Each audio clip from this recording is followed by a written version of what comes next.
ఏడవకు, మనకి హెల్త్ ఖరాబ్ ఉంది. ఏడవకు.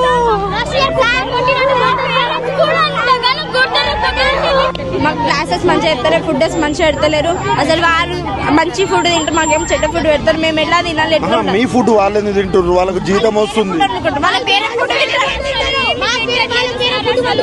వేరే ఫుడ్ అనుకుంటారు. వాళ్ళు చపాతీ వేసుకుంటారు, ఎగ్ కర్రీ వేసుకుంటారు, టమాటా కర్రీ వేసుకుంటారు, అన్ని వేసుకుంటారు. మాకేమో పురుగులు అన్న పురుగులేదు. అది కంప్లీట్ చేసి